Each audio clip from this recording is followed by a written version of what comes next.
नमस्कार दोस्तों, एक बार फिर से मैं उपेंद्र कुमार सैनी आपके अपने यूट्यूब चैनल ज्ञान निधि में स्वागत करता हूं। दोस्तों, अर्थव्यवस्था की कड़ी की बात कर रहे थे। पिछले अंदर हमने अर्थव्यवस्था के अंदर जो भारत अर्थव्यवस्था है उसके अंदर जो चुनौतियां हैं उसकी बात हमने की थी। अब हम बात करेंगे आज मुद्रा और वित्तीय संस्थाएं। किसकी बात करेंगे? मुद्रा और वित्तीय संस्थाओं की। ठीक है, अब देखिएगा, पहले शुरू करेंगे हम मुद्रा को, फिर डिस्कस करेंगे हम वित्तीय संस्थाओं। पहले हम मुद्रा को, ठीक है, मुद्रा को डिस्कस करेंगे। पहले इसको डिस्कस करेंगे मुद्रा। अब देखिएगा दोस्तों, आम भाषा में कहें, आप देखते होंगे कि आप कपड़े खरीदते हैं या मान लीजिए किसी भी कोई प्रोडक्ट, कोई भी प्रोडक्ट है या कोई सेवा है, कोई वस्तु या कोई सेवा या कोई भी सुविधा है ऐसी खरीदते हैं, उसके बदले में आप कुछ ना कुछ विनिमय करते हैं। क्या करते हैं? विनिमय। आपने कुछ दिया, अगले वाले ने कुछ दिया, क्या करते हैं आप? विनिमय करते हैं। यानी ऐसी कई प्रकार की क्रियाएं हैं जिसके कारण कह सकते हो कि आप वस्तुओं का आदान प्रदान करते हो, मुद्रा का आदान प्रदान करते हो, ये सारी की सारी चीजें आप करते हो। अब विनिमय, एक वर्ड आया है विनिमय। विनिमय का क्या अर्थ है? यानी वस्तु के बदले या मुद्रा के बदले जो इकाई आपको प्राप्त होती है, किसी भी वस्तु के बदले या किसी मुद्रा के बदले जिस उत्पाद की आपको इकाई प्राप्त होती है, वो सारी प्रोसेस क्या कहलाती है? विनिमय कहलाती है। क्या कहलाती है? विनिमय। जैसे आपने सुना भी होगा, वस्तु विनिमय, मुद्रा विनिमय, ये प्रकार के विनिमय क्या है? ये विनिमय है। ठीक है, अलग अलग प्रकार की अलग अलग मुद्राएं हो सकती हैं, अलग अलग प्रकार की अलग अलग मुद्राएं हो सकती हैं। जैसे मान लो कि पुराने जमाने की बात करें तो उस समय क्या होता था, मान लीजिएगा पुराने जमाने की बात करें तो उस समय मुद्रा विनिमय वस्तु विनिमय होता। क्या होता? वस्तु विनिमय। पहले मान लो कि आपने देखा होगा कि प्राचीन सभ्यता आपने पढ़ी होगी, मतलब लोग एक वस्तु के बदले, मान लीजिए कोई वस्तु ए थी, उसके बदले में वस्तु बी वस्तु ये ट्रांसफर होती थी, एक दूसरे के अंदर ट्रांसफर, यहाँ मतलब चलता रहता है, रोज चलता रहता है कंटिन्यू। अब देखिएगा कि धीरे धीरे क्या हुआ कि मुद्रा का विकास हुआ। क्या हुआ? मुद्रा का विकास हुआ। क्यों हुआ मुद्रा का विकास? या आगे बढ़ेंगे मुद्रा की उत्पत्ति वगैरह में। पहले मैं सिंपल भाषा में समझा दूं। अब देखिएगा, अलग अलग देशों में अलग मुद्रा हो सकती है, अलग अलग देशों में क्या हो सकती है? अलग अलग मुद्रा हो सकती है। कैसे? मान लीजिएगा अगर आपके पास आप इंडियन रुपीज ले लेते हैं, क्या है? इंडियन रुपीज ले रखे हैं, क्या है? आपने इंडियन रुपीज ले रखे हैं, तो क्या आप जाके अमेरिका में इंडियन रुपीज से वस्तु खरीद सकते हो? नहीं, अमेरिका में आप नहीं कर। अमेरिका में क्या चाहिए आपको? डॉलर चाहिए। क्या चाहिए? डॉलर चाहिए। तो ये अलग अलग देशों की अलग अलग मुद्राएं होती है। क्या होती है? अलग अलग मुद्राएं होती है। अब देखिएगा जो भारतीय मुद्रा है, जो उसका सिंबल है वो इस प्रकार है। किस प्रकार का? मैंने भी बनाया है, दोबारा बताता हूँ। जो भारतीय मुद्रा है उसका सिंबल इस प्रकार का है। ठीक है, इस प्रकार का सिंबल है। यानी ये देवनागरी के अंदर, देवनागरी लिपि है, जो अपनी देवनागरी लिपि है उसके र जैसा प्रतीत होता है। कैसा प्रतीत होता है? और अंग्रेजी अक्षर का आर दिखता है। कैसा दिखता है? आर जैसा प्रतीत होता है, जिसके अंदर दो समांतर रेखाएं हैं। क्या है? दो समांतर रेखाएं। देखते हो समांतर रेखाएं, ये समांतर रेखा है, इसलिए दो समांतर रेखाएं, यह है दो समांतर रेखाएं। अब ये डिजाइन किसने दिया था? डिजाइन दिया था डी उदय। किसने दिया था? डी उदय। इंपॉर्टेंट चीज है कि भारतीय जो मुद्रा है उसका डिजाइन किसने दिया था? डी उदय ने दिया था। किसने दिया था? डी उदय ने दिया था। उसी प्रकार मान लीजिए अपना ये सिंबल है, ये भारत का सिंबल है, भारतीय मुद्रा। कौन सी? भारतीय मुद्रा। उसी प्रकार विदेशों के अंदर कई प्रकार की मुद्राएं प्रचलित हैं। जैसे मान लो कि अमेरिका की बात करें, अमेरिका के अंदर डॉलर चलता है। क्या चलता है? डॉलर। क्या चलता है? डॉलर। अमेरिका में क्या चलता है? डॉलर।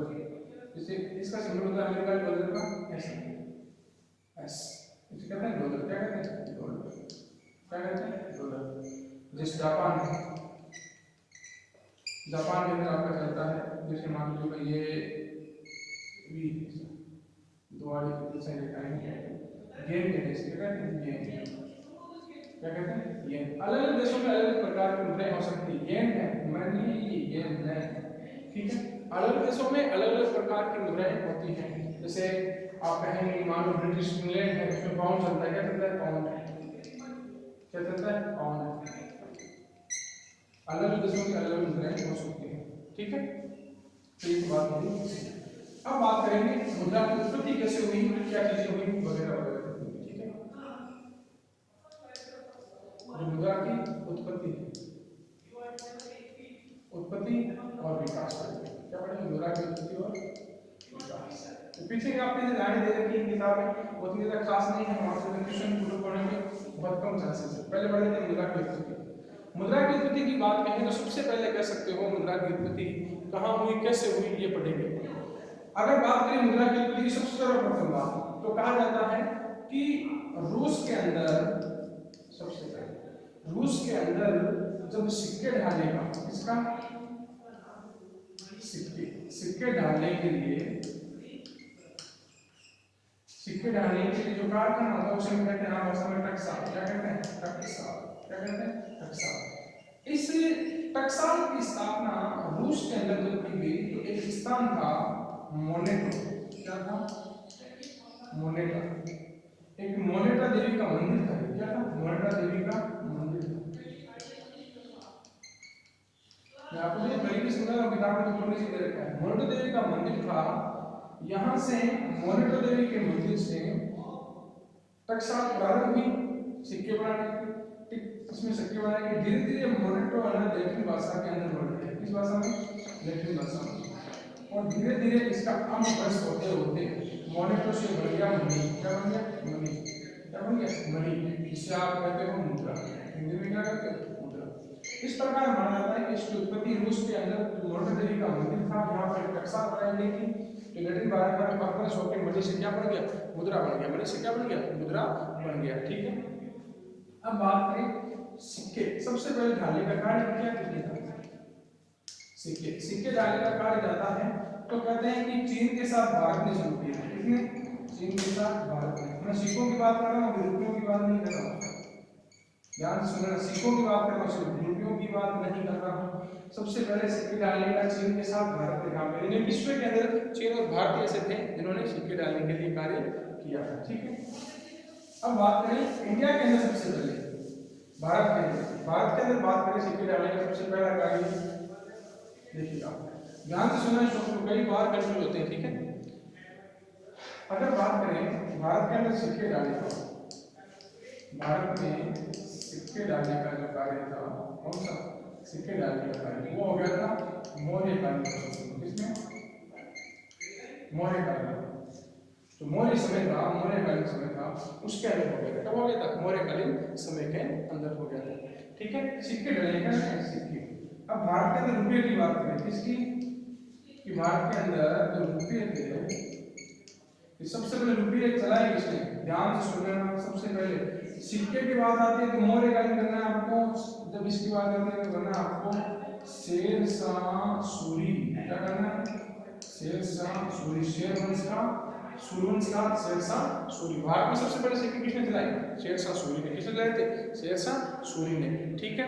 कब चलाए थे, 1540-45 ईस्वी के अंदर इसका शासन काल होता है, तब चले थे। कब चले थे, 1540-45 ईस्वी के अंदर, ठीक है। अगर बात करें, अगली बात करें तो आपके अंदर एक वर्ड दे रखा है विमुद्रीकरण। आपके बुक्स में एक वर्ड दे रखा है विमुद्रीकरण। विमुद्रीकरण से पहले आप समझिएगा कि भारत के अंदर जो सिक्कों को डालने का कार्य है, या मान सकते हो कि भारत के अंदर सिक्कों को डालने या नोट छापने का कार्य है, वो कौन करता है, ये कार्य करता है आरबीआई द्वारा नियंत्रित किया जाता है। किसके द्वारा, आरबीआई द्वारा। किसके द्वारा, आरबीआई द्वारा नियंत्रित किया जाता है कि भाई कितने सिक्के छप रहे हैं। अभी वर्तमान में आप 10 रुपए, 20 रुपए, 50 रुपए, 100 रुपए, 200 रुपए के, 500 के और 2000 के कितने ये नोट पढ़ते हैं। आरबीआई सारा कार्य करती है। और आरबीआई वित्तीय साक्षरता के लिए, किसके लिए, वित्तीय साक्षरता के लिए एक कार्यक्रम चलाती है, वित्तीय साक्षरता प्रोग्राम। कौन सा कार्यक्रम चलाती है, वित्तीय साक्षरता प्रोग्राम। कौन सा कार्यक्रम चलाती है, वित्तीय साक्षरता कार्यक्रम, वित्तीय साक्षरता प्रोग्राम कार्य, वित्तीय साक्षरता कार्यक्रम, ठीक है। विमुद्रीकरण किसे कहते हैं, आपने सुना होगा कि कुछ सालों पहले जो भारत के प्रधानमंत्री हैं, वर्तमान प्रधानमंत्री श्रीमान नरेंद्र जी मोदी, उन्होंने क्या किया था, जो पहले 500 और 1000 रुपए के जो मुद्रा चलन में थी उनको हटा दिया था। यानी कह सकते हो कि जो वर्तमान में जो प्रचलित मुद्रा है, कौन सी मुद्रा? प्रचलित मुद्रा, उसको हटाना। ये क्या कहलाता है? जो वर्तमान में प्रचलित मुद्रा है उसको हटाना ही क्या कहलाता है? विमुद्रीकरण कहलाता है। क्या कहलाता है? विमुद्रीकरण। क्या कहलाता है? विमुद्रीकरण। ठीक है, ये थी मुद्रा की उत्पत्ति। ठीक है, अब हम पढ़ेंगे मुद्रा का विकास। क्या पढ़ेंगे? मुद्रा का विकास। ठीक है, अब हम पढ़ते हैं मुद्रा का विकास। मुद्रा के विकास की बात करेंगे।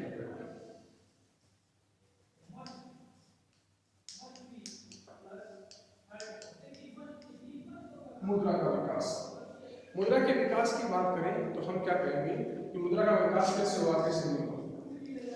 शुरुआत में आप देखते हो तो मुद्रा के विकास की पहली कड़ी में था वस्तु विनिमय। क्या था? वस्तु विनिमय। क्या था? वस्तु विनिमय।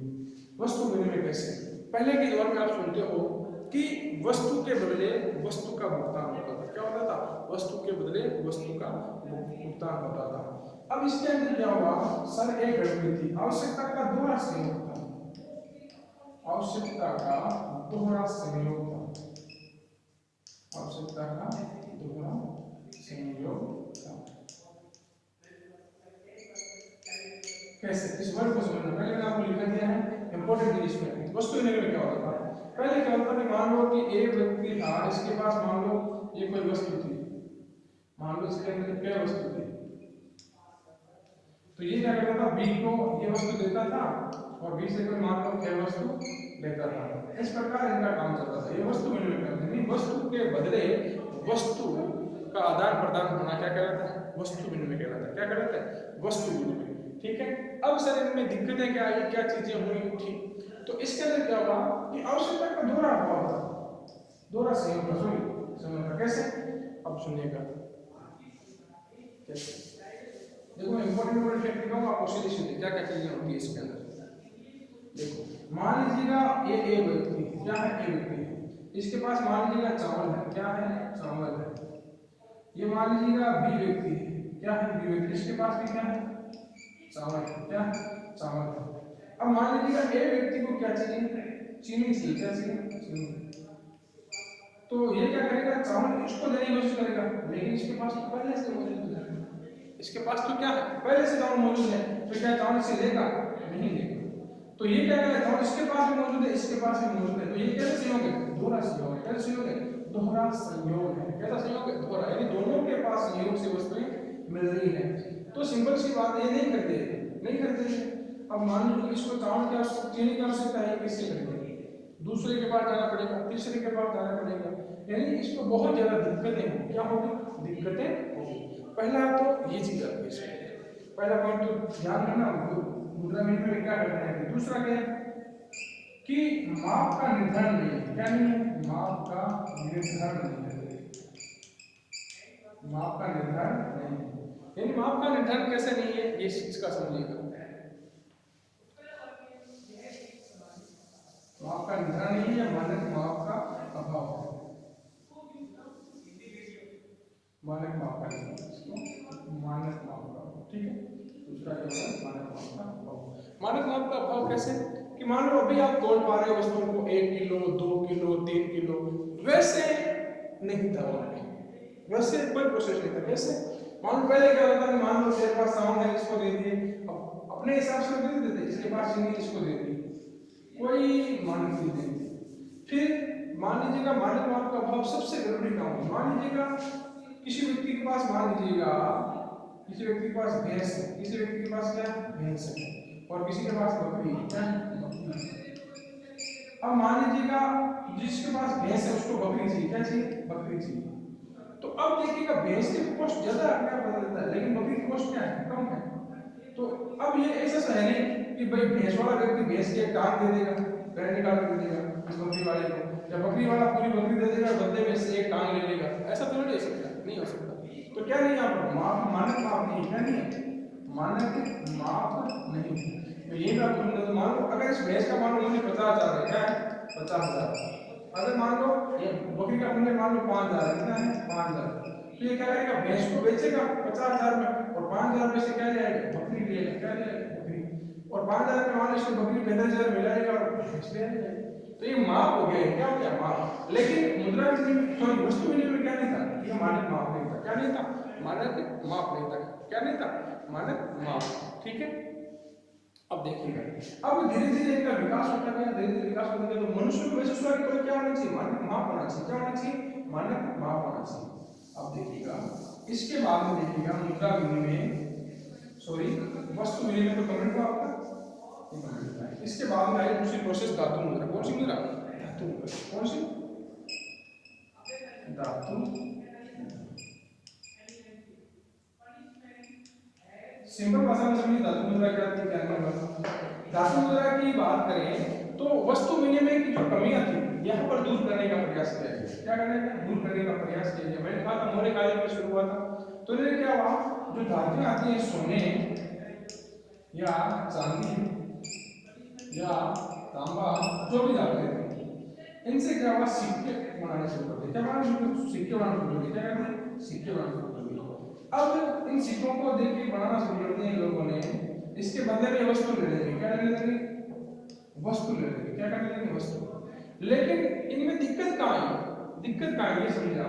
दिक्कत इनके अंदर ये आई कि मान लीजिएगा कोई वस्तु है, इस सिक्के का तो मूल्य निश्चित रहा। अब मान लीजिएगा कोई वस्तु है, उसका मूल्य मान लीजिए ऐसे आ गया 2 रुपए और आधा पैसा, 2.5 रुपए। तो इन सिक्कों को तोड़ना पड़ता। क्या करना पड़ता, तोड़ना पड़ा, तोड़ के देना पड़ता। या मान लीजिए का पूरा भुगतान नहीं हो पा रहा, पूरा भुगतान नहीं हो पा रहा। अब इन सिक्कों को बनाने के अंदर, वापस डालने के अंदर, धातु को तोड़ने वापस डालने या बनाने का कॉस्ट, ये भी क्या करता था, महंगा था। क्या था, महंगा था। यानी काफी महंगी मुद्रा समझ लो। क्या होती थी, महंगी मुद्रा था।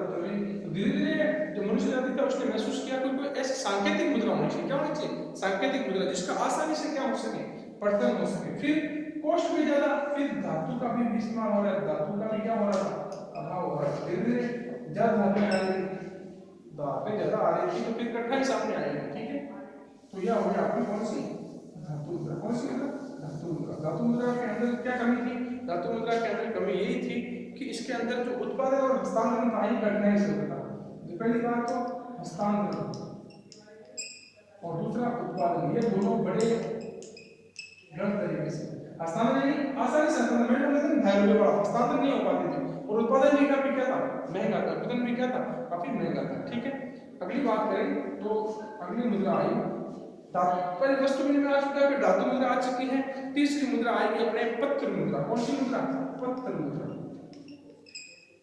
पत्र मुद्रा ये एक सांकेतिक मुद्रा है। क्या है, सांकेतिक मुद्रा। पत्र मुद्रा के अंदर क्या महसूस हुआ कि इनकी कमियों को दूर करके हस्तांतरण का आसानी से हो सके, उत्पादन में खर्च भी क्या हो सके, कम लगे।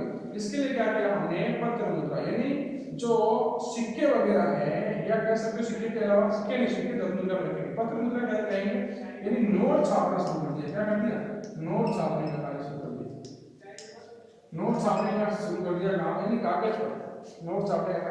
इसके अंदर क्या, उत्पादन की कॉस्ट भी क्या है, कम है, और हस्तांतरण आसानी हो जाती है। यानी विभिन्न प्रकार के कागज तो क्या है, आसानी से उपलब्ध हो जाता है। 10 रुपए के, 20 रुपए के, 50 के, 100 के, 200 के, ऐसे नोट छापती है बहुत सारे। तो हस्तांतरण आसानी से हो गया और उत्पादन में क्या हो गया, आराम से हो गया। ठीक है, अब ये चीजें हम आगे बात करेंगे मुद्रा के कार्य। क्या बात करेंगे, मुद्रा के कार्य। ठीक है, देखिए मुद्रा के कार्य।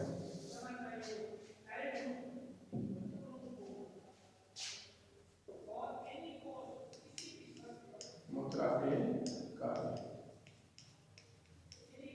ठीक है।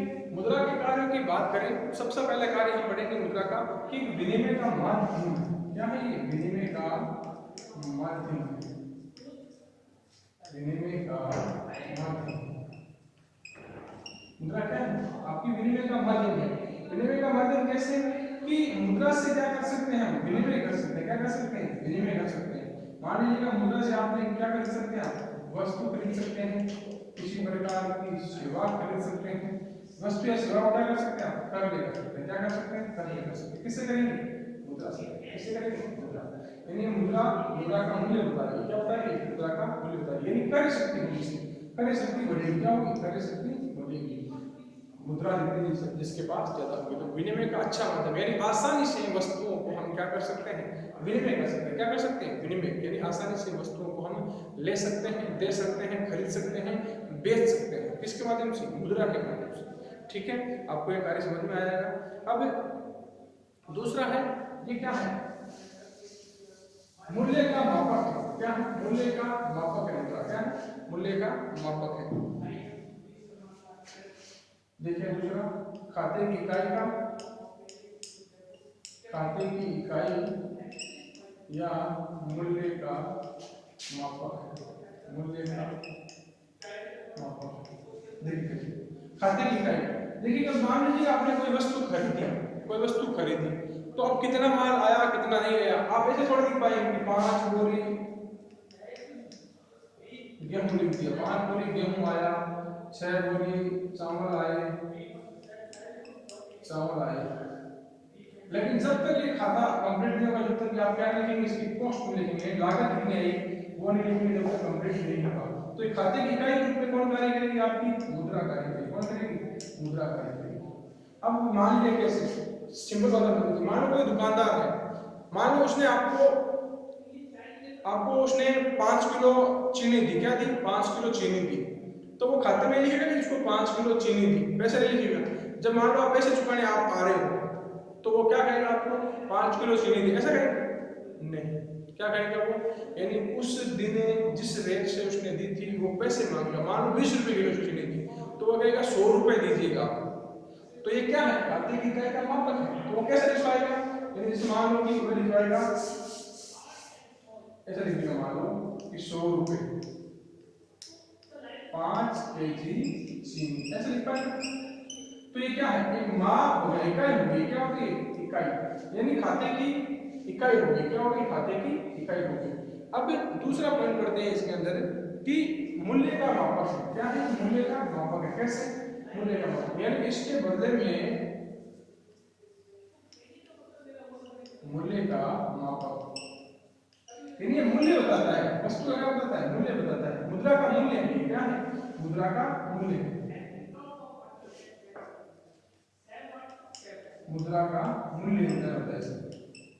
मुद्रा का मूल्य बताया कार्य शक्ति, किसे, कार्य शक्ति से। पिछले वीडियो में बता रखा है कार्य शक्ति से, यानी आप कितना कार्य करते हैं उससे पता चलता है, मूल्य का मापक हो गया। मुद्रा का मूल्य, कार्य शक्ति, यानी मूल्य का मापक। कैसे, आपने 5000 का खरीदा, 6000 का खरीदा, तो ये क्या हो गया, एक मूल्य हो गया।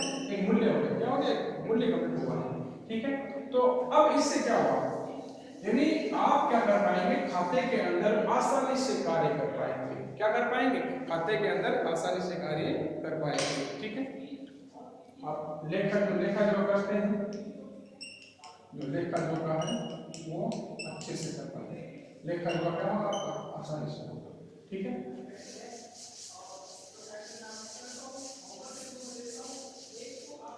अगली बात करें इसके कार्य, तो यह है विलंबित भुगतानों का माप। विलंबित भुगतान है, विलंबित भुगतानों का मापक है। विलंबित भुगतानों क्या है, मापक है, या कह सकते हो मानक है। ठीक है, विलंबित भुगतानों का मानक। कैसे, यानी मान लीजिएगा आपने कोई जो भुगतान स्थगित कर दिया, क्या कर दिया, स्थगित, या आप सोच रहे हो कि उसको भावी दिनों में करेंगे। कब करेंगे, भावी दिनों में, यानी आगे। क्या करेंगे, आगे। स्थगित क्या, ये नहीं तो देंगे नहीं, स्थगित क्या देंगे, अभी आप देने वाले नहीं है। आज देना था आपको, लेकिन आपने कहा 10 दिन बाद दे दूंगा, 5 दिन बाद दे दूंगा, और भावी यानी आने वाले समय के अंदर आप भुगतान करेंगे। कैसे करेंगे, आने वाले, कैसे, मान लो एक वर्ड सुनते हैं आप, उधार। क्या सुनते हैं, उधार। उधार क्या है, स्थगित है, आगे भावी है। कैसे, मान लो आपने 10,000 का सामान लिया, कितने का लिया, 10,000 का, तो दुकानदार का लिया 10,000 रुपए एक को, 10,000 रुपए को दिए। आगे मान लो डेबिट करेगा, क्रेडिट करेगा, उधार दे दिया ना, दिए, बाकी लिख दिया, क्या लिख दिया, बाकी। तो आप जब चुकाएंगे तो आगे डेट होगी, तो ये मूल्य हो गया। क्या हो गया, मूल्य, यानी आने वाले समय में आपको कितने रुपए उसको देने होंगे। हो सकता है वो आपको ब्याज भी लगा सकता है। तो ये क्या हो सकता है, आपका विलंबित भुगतानों का मानक है। क्या है, विलंबित भुगतानों का मानक है, आने वाले समय में भुगतान करेंगे आप। जैसे किसी दुकान से वस्तु उधार खरीदते हैं, या मान लीजिए उधार खरीदने के बाद कह सकते हो कि उसको कह दिया कि भाई 5 दिन बाद में दूंगा, 1 महीने बाद में दूंगा, तो ये क्या हो गया, एक प्रकार का विलंबित भुगतानों का मानक हो गया। क्या हो गया, विलंबित भुगतानों का मानक हो गया। ठीक है, अगला कार्य करें। अगले कार्य की बात करें तो ये मूल्य का भंडार है। क्या है, मूल्य का भंडार है। मूल्य का भंडार है। क्या है, मूल्य का भंडार है। देखिएगा मूल्य का भंडार कैसे, अगर बात करें मूल्य का भंडार की, तो मुद्रा क्या करती है, मूल्य का भंडार करती है। कैसे कार्य करती है, यानी मूल्य का संचय कर देती है। क्या करती है, मूल्य का संचय कर देती है। मूल्य का संचय कर देती है। कैसे, मान लीजिएगा आपने बचत की, क्या किया आपने, बचत की, क्या की, बचत की। आपने बचत कहाँ जमा करा दी, बैंक के अंदर। कहाँ करा दी, बैंक के अंदर। तो आपने जो बचत कराई इसका क्या हो गया, मूल्य हो गया। क्या हो गया, मूल्य हो गया। क्या हो गया, मूल्य, यानी आपने भंडार कर दिया। क्या कर दिया, भंडार। मान लो वस्तु थी, ये मान लो वस्तु थी, आपने मान लीजिए वस्तु थी, मान लीजिए आपने टमाटर थे आपके पास, क्या थे, टमाटर। मान लीजिए आपने टमाटर का भंडार कर सकते हो क्या, नहीं कर सकते। कितने दिन हो गए, 2 दिन, 3 दिन, 5 दिन, सड़ जाएंगे। लेकिन आपने टमाटर को बेचा, टमाटर को सेल किया, आपने टमाटर की क्या की, सेल की, और उससे जो आपको मुद्रा मिली आपने क्या कर दी, बैंक में जमा करा दी। तो ये क्या हो गया, मूल्य का भंडार हो गया। क्या हो गया, मूल्य का भंडार हो गया। क्या हो गया, मूल्य का भंडार। ठीक है, अब देखिएगा एक विद्वान है जिसका नाम देते हैं आपको वाकर। क्या नाम है, वाकर। वो क्या कहते हैं, मुद्रा क्या है, जो एक विद्वान है वाकर, ये वाकर कहते हैं कि मुद्रा वह है जो मुद्रा का कार्य करे। मुद्रा वह है जो मुद्रा का कार्य करे। मुद्रा का कार्य करे, यानी वही मुद्रा है जो मुद्रा का कार्य करे। सिंपल भाषा में कहना चाहता है कि मुद्रा का कार्य वही है जिससे सारे की सारी जो मौद्रिक क्रियाएं हैं वो संपन्न होती है। वही क्या है, मुद्रा का कार्य है। वही क्या है, मुद्रा का कार्य है। ठीक है, अब देखिएगा मुद्रा के अन्य कार्य। मुद्रा के अन्य कार्य, ठीक है, मुद्रा के अन्य कार्य बता देता हूं आपको। देखिए कैसे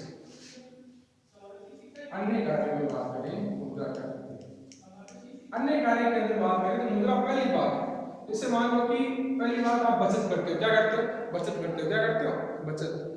बचत की बात करें या कह सकते हो कि आपकी जो पूंजी निर्माण होता है, क्या होता है, पूंजी का निर्माण किसे होगा, मुद्रा से होगा। किसे होगा, मुद्रा से। कैसे होगा, मुद्रा से।